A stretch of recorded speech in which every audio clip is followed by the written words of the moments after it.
We're back again. We just are going to go ahead and do a quick overview about guild expeditions. This is based upon the Forge of Empire games, and I'm in the industrial age, so I have goods that, as you can see by this inventory, if you go into stock, usually the goods that are required if you're going to do trading instead of fighting, you're going to need the ones that are from your age, the industrial age, for me, and the age before, which is colonial, which I don't have very many of them. I do have them in the trading blocks. I won't need them for the first couple of phases of the guild expedition. And here we go into the guild expedition. Very base model. Point of the guild expedition. Only a few people looks like they've played yet. Only one person in the guild. There's no standings yet, because no other clans have actually started or guilds have actually started playing. So we're going to look at first the fighting model, which is the attack. You can attack or you can negotiate. I like negotiating. It doesn't waste soldiers, you don't get injured, and usually the goods are pretty easy to get. But I'm using all my forge points right now to trade for a very high level building, which I have no way to get the goods. So I'm not going to negotiate as much, at least on this particular one attempt, which would be very easy. So you select your troops. The ones in blue are my city defenders, but I'm not going to be losing any to these three guys. This is a very basic attack, and here we go. I have this horse, and you can just basically skip the turn. That way if you don't want to go too far forward, I like to just, if there's no ranged defenses, I like to kind of move forward at a certain rate. So I'm not jumping all the way over there, then I get busted if I'm too close. Those are my musket guys. These are some cannoneers. They get really close. I don't really like it, but until I get better equipment for my soldiers is what I have. And you can always skip a turn. It says skip turn right down here on the left side if you don't want to move forward anymore. This is more long range gun there. Those other guns were more of a mortar mentality, large gun, high up, drop down.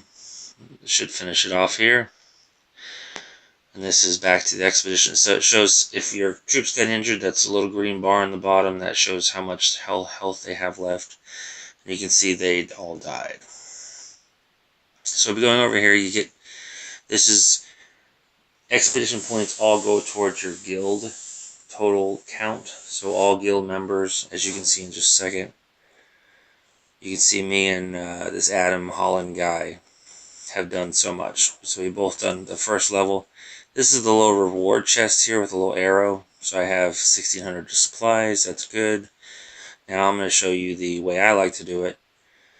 Is pretty much, if you only have 3 possible goods, as you can see there's 2 goods here now. This is the easiest way to do it. Just put that in, boom. You figure out which ones. If you only have 2 goods, it's good. It's just, you figured it out. You get whatever reward you get. Plus it also increases your guild expedition points. There's your reward. You got goods from the fight, so that those goods I was missing from the previous age, now I have a few. And we're going to go do another trading one. Now this has 3. This may end up being a bust because if it needs more than 1 tar, I'm not going to have it. So hopefully it only needs 1 tar, but I'm probably going to be a bust here. This is why I should be more prepared, but I wasn't. Yeah, see what will happen is I'm not going to even do it, but you'd have to spend diamonds, which I'm not going to do. I'll just trade for more goods. So what's going to happen is, see, when you give up, you lost the stuff you did put into it. You lost it. That's why I didn't want to do it. You still get the expedition points from trying a little bit, so it does help out your guild even if you're not totally successful. Otherwise, it's a lot of fun. If you, for the goods trades for your expedition, you can go here and let's say I need stuff from the colonial age. I can go here and click on this hand thing and it shows you what I could possibly trade. I could easily do it right now, but I don't want to be spending forge points on collecting stuff. So what I have here, I've already created offers. So as you can see, I have so much gunpowder for these items over here.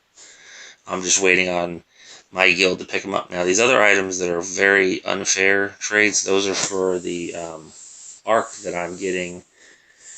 I'm trading 800 forge points for 1800 supplies from a neighbor.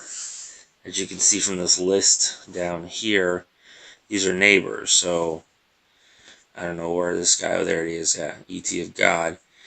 But he has, he's part of a guild that has a lot of upper level people that actually do trade the higher level goods that I can't even access. It's like 5 generations beyond me, which is very helpful. As you can see, is your inventory, you can actually see ahead.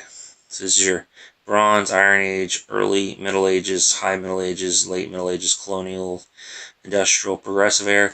I have some ones from here just because I'm trying to get ready for another building without having to donate so many forge points to someone else.